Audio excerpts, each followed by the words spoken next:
Buenos días, bienvenidos a este espacio unipersonal de opinión. Hemos vuelto a las redes, hemos vuelto para decir nuestro punto de vista sobre las cosas que ocurren. Y bueno, como no, el tema del momento, la pandemia, el coronavirus, toda esta locura que estamos viviendo a nivel global. Desde nuestra óptica, como siempre, hablando desde un punto de vista muy personal, sin restar o querer opacar otras opiniones o otras visiones, nos parece que que esta situación tiene algo más detrás, sin querer caer en teorías conspirativas ni en un montón de versiones que circulan por ahí por las redes.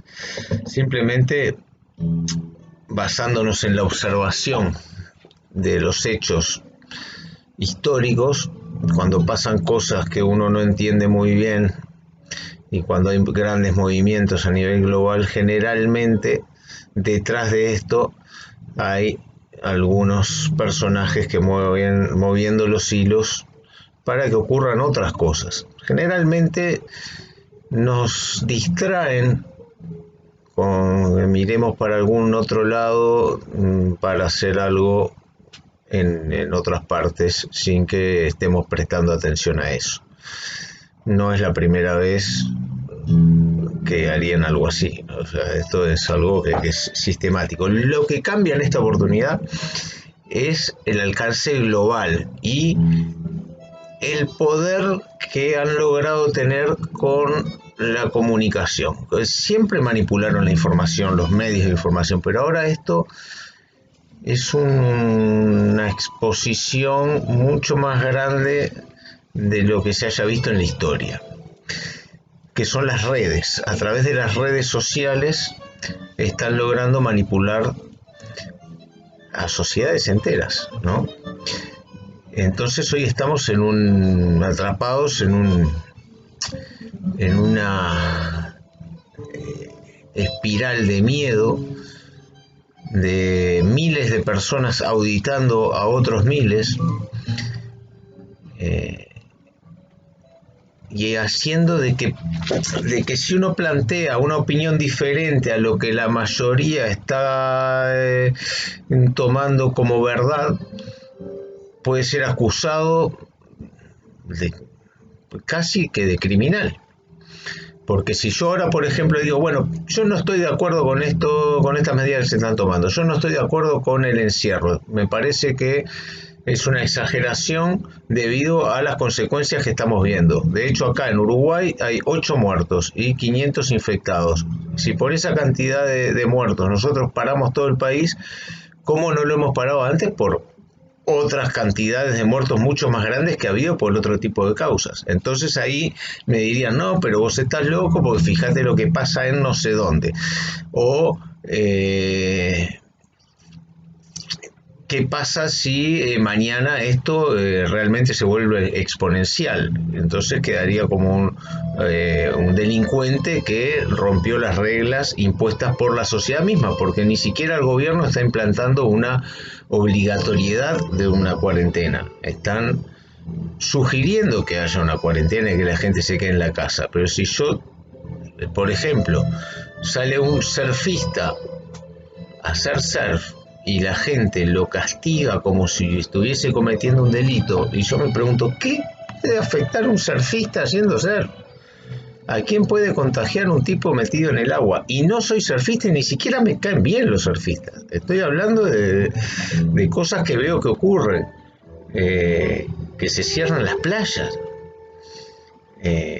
No sé, me parece una locura. Y ahora, por ejemplo, hoy escucho que al final empieza a cambiar el discurso. El discurso en principio era de un riesgo de muerte inminente para todos, y si te contagias la gente piensa que se va a contagiar y se va a morir. Ahora resulta que no, que en realidad se mueren algunos, pocos, de cierta edad que ya tenían algún tipo de problema anterior. y que nos dicen ahora que nos vamos a contagiar todos igual, o sea que el único fin del confinamiento sería no colapsar los sistemas de salud. Pero que en realidad nos vamos a contagiar igual. Mañana, pasado, a la larga, cosa que venimos diciendo hace rato, de que esto, en realidad, un virus no va a dejar de circular, y nuestra visión del tema es que en algún momento van a pasar las noticias para otro tipo de cosas, nos van a sacar el foco de esto y vamos a pasar a convivir con el virus. Vamos a pasar a convivir con otra enfermedad más, como convivimos con la influenza, como convivimos con la malaria, con el ébola, con el dengue, con el SIDA, con la hepatitis C, con el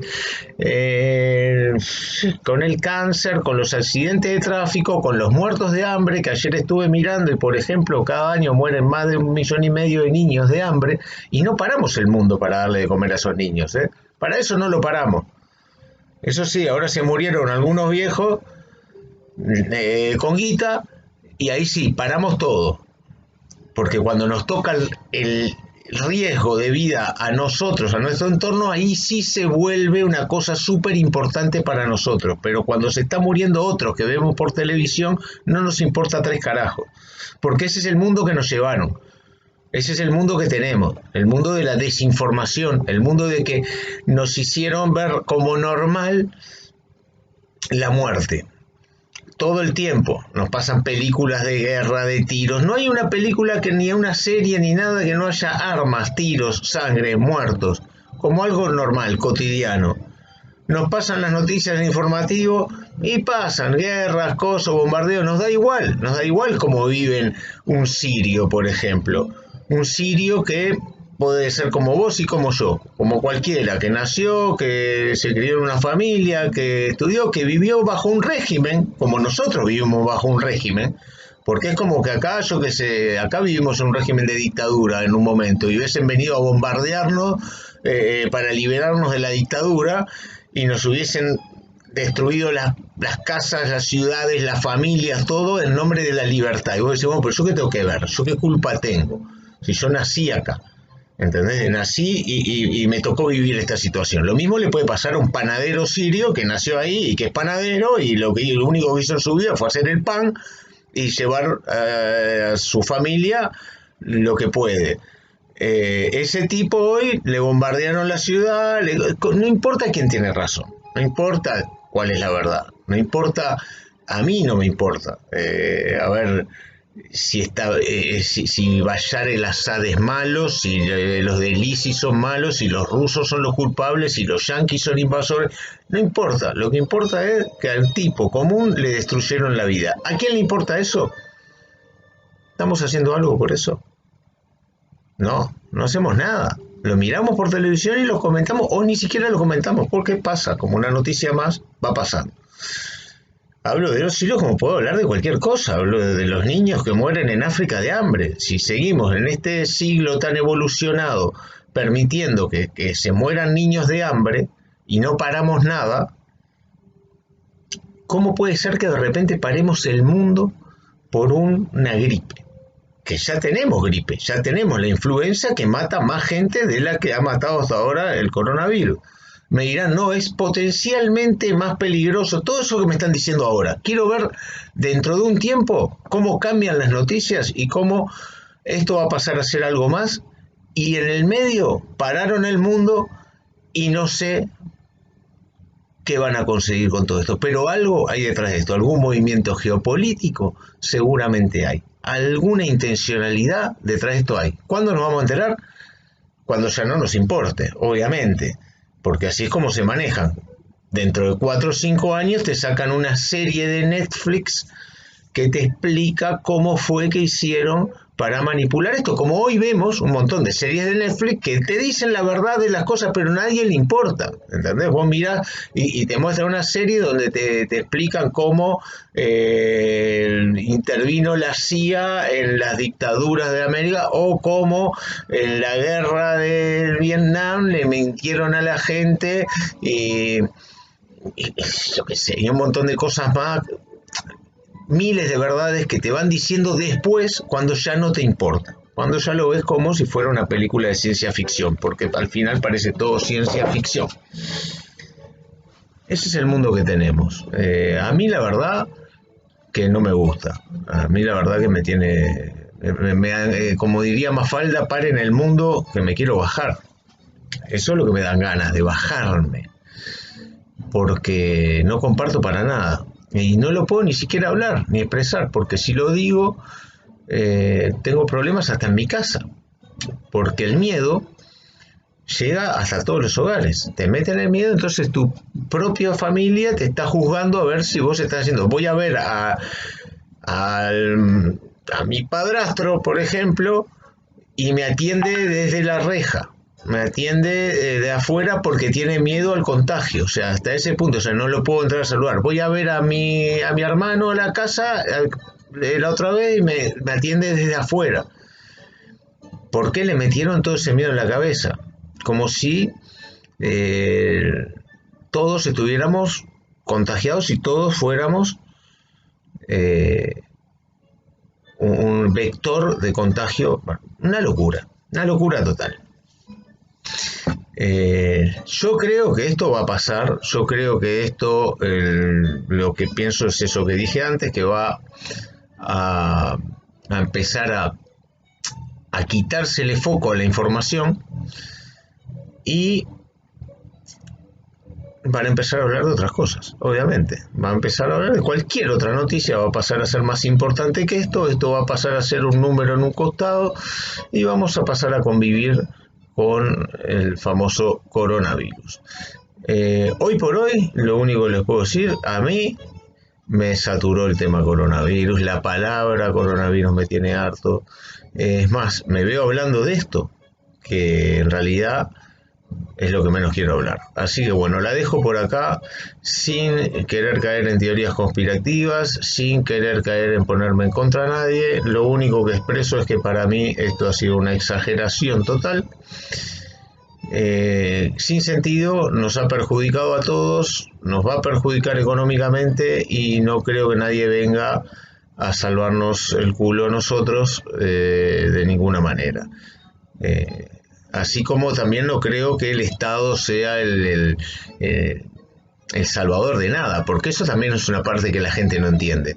La gente espera que el Estado lo ayude, que el Estado ahora exonere impuestos, que el Estado baje. El Estado somos todos. Si no entiende la gente que el Estado somos todos, que el Estado se compone de los impuestos que pagamos todos, el Estado lo único que recauda son impuestos, aranceles y los saberes de los entes públicos, no es no tiene un cuartito con plata guardada para salir a abastecer, sino que lo que tiene es déficit, porque los estados dan déficit.